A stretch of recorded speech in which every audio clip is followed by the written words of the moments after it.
आइए अब खबरों पर विस्तार से नजर डालते हैं। उत्तर प्रदेश में सीएम योगी के दूसरे शपथ ग्रहण से पहले ही कानून का डंडा गुंडे, माफिया और कानून से खिलवाड़ करने वालों पर चलने लगा है। बुलडोजर की कार्यवाही के साथ साथ उन लोगों पर भी शिकंजा कसा जा रहा है जो नियमों की परवाह नहीं करते। औरैया जिले में पुलिस ने 3 ऐसे युवकों को गिरफ्तार किया है जो एक ही बाइक पर सवार थे और इस बाइक पर नंबर प्लेट की जगह लिखा था बोल देना पाल साहब आए थे। पुलिस की नजर पड़ी इस बाइक पर और इन तीनों युवकों को हवालात पहुंचा दिया गया। इस घटना को यूपी पुलिस ने ट्वीट करके ये संदेश देने की भी कोशिश की है कि नियम तोड़ने वालों को बख्शा नहीं जाएगा। ये देखिए वो नंबर प्लेट है जिस पे लिखा था बोल देना पाल साहब आए थे। इस बाइक पर इन 3 युवकों पर जैसे ही उत्तर प्रदेश पुलिस की नजर पड़ी, इन तीनों को गिरफ्तार कर लिया गया और हवालात भेज दिया गया। और अब ये संदेश दे रही है उत्तर प्रदेश पुलिस इस ट्वीट के जरिए कि कोई भी हो, पाल साहब हो या कोई भी साहब हो, अगर आप नियमों का पालन नहीं कर रहे तो आपकी जगह हवालात में है, सड़कों पर नहीं। तो डायलॉग तो इस तरह लिखा था जैसे लिखा हो बोल देना गब्बर आया था। योगी आदित्यनाथ ने अपने पहले कार्यकाल में कह दिया था कि यूपी में गुंडों के लिए कोई जगह नहीं। बीता चुनाव भी बीजेपी इसी कानून व्यवस्था के मुद्दे पर लड़कर जीती और अब विधानसभा चुनाव के नतीजों के साथ ही प्रदेश में इसका असर भी दिखना शुरू हो गया है।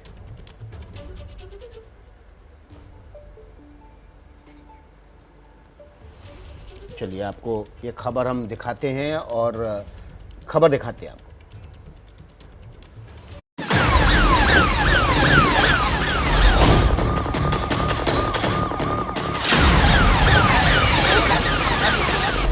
सत्ता के संरक्षण में पल रहे गुंडे, माफिया, अपराधी, लुटेरे,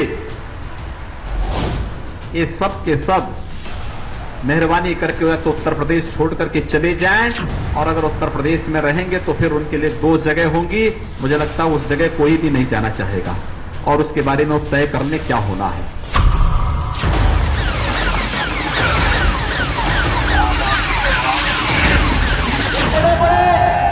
पेशेवर अपराधी और माफिया जो पहले सत्ता का संचालन करते थे, ये सभी जेल के अंदर हैं और जान की भीख मांगने के लिए मजबूर हैं।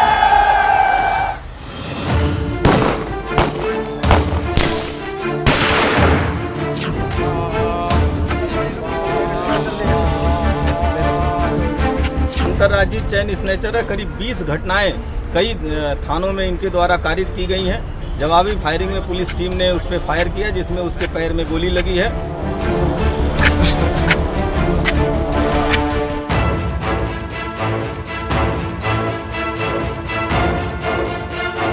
सर मुझे माफ कर दीजिए, मैं बहुत डर गया हूं और कप्तान साहब का सुन के कि गोली मार देंगे बहुत डर गया हूं सर, मुझे माफ कर दीजिए। आपसे सपोर्ट कर रहा हूं मैं।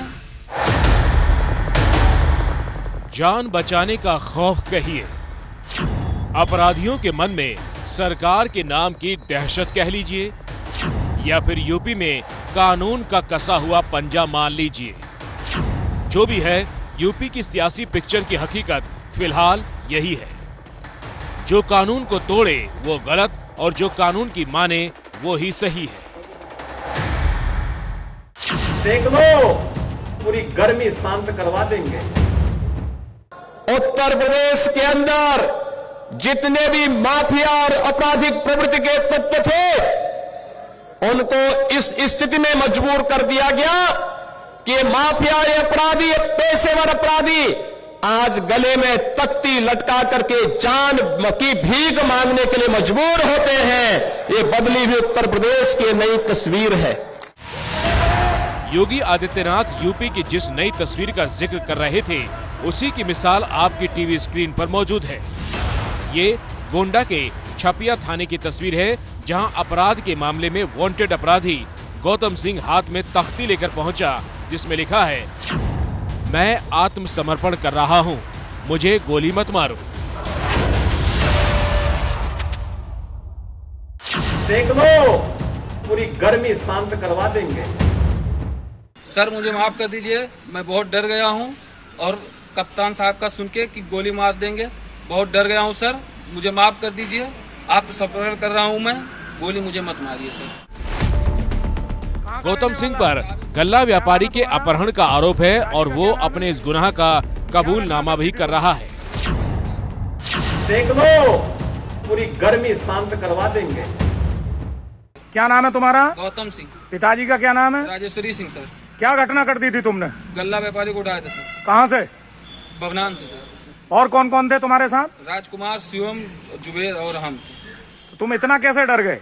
ये गोली मारने का सुन के सर, कप्तान साहब गोली मार देंगे। डर इस बात का था कि सरेंडर नहीं किया तो गोली मार दी जाएगी, और ये डर पूरे यूपी में आग की तरह क्यों फैला है, इसे समझने के लिए ये तस्वीरें देखिए।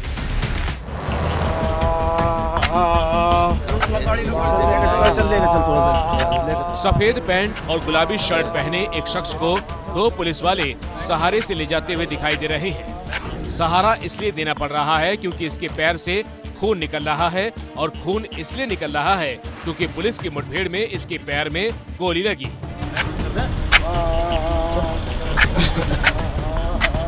दावा भी ऐसा ही है कि योगी राज में अपराधी कराह उठेंगे और अपराध को दौड़ने के काबिल नहीं छोड़ा जाएगा।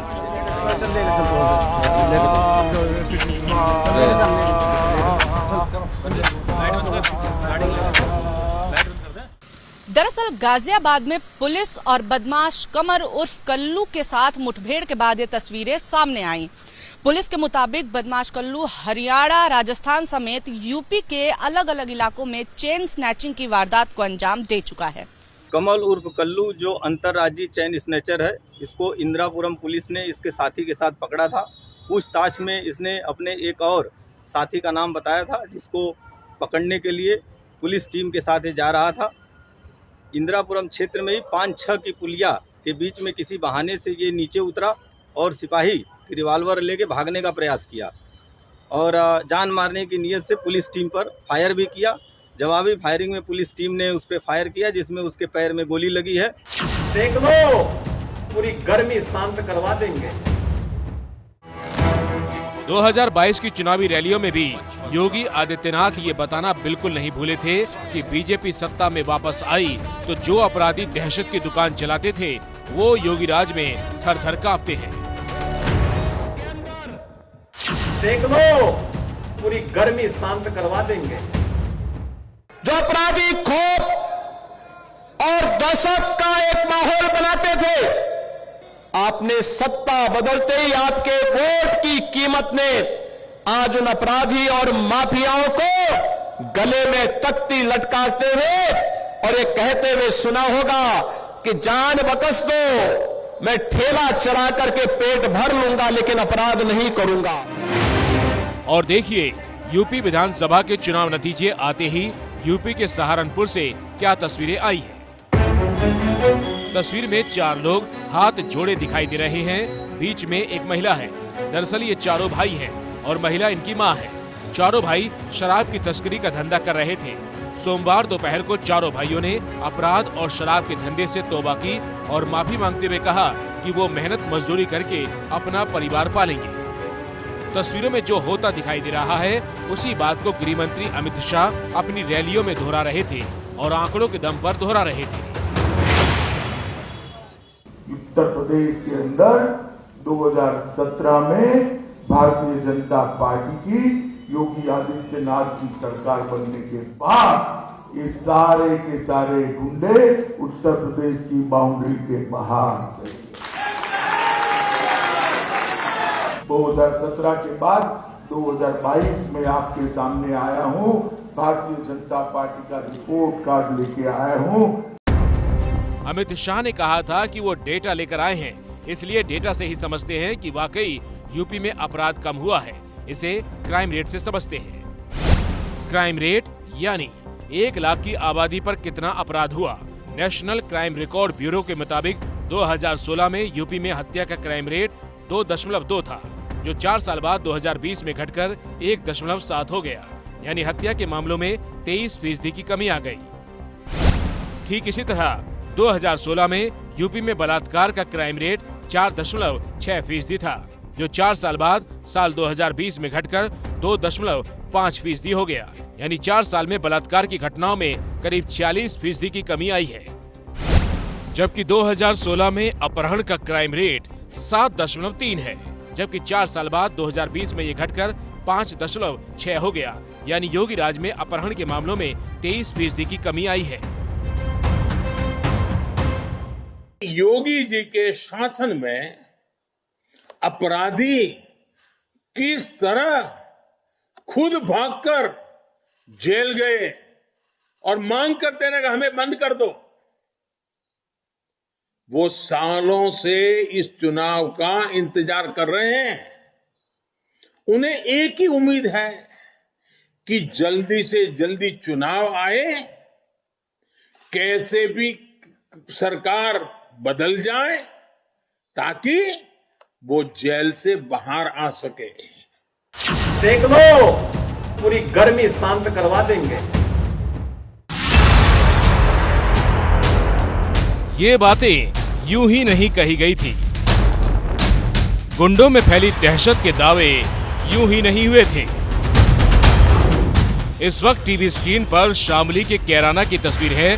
तारीख थी 23 सितंबर 2021, जब 2 बदमाश थाने में सरेंडर करने पहुंचे थे।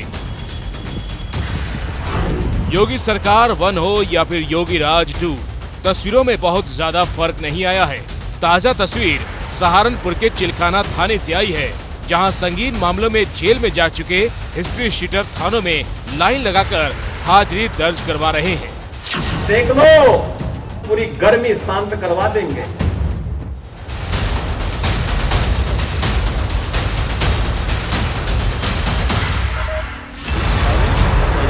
ये तस्वीर कितनी आदर्श है कि अपराधी थाने आकर हाजिरी लगवाएं और फिर कभी अपराध ना करने की कसम भी खाएं। और अभी तो योगी आदित्यनाथ ने सीएम पद की शपथ नहीं ली है, यानी एक्शन शुरू भी नहीं हुआ है और उससे पहले ही अपराधियों की हवा टाइट है।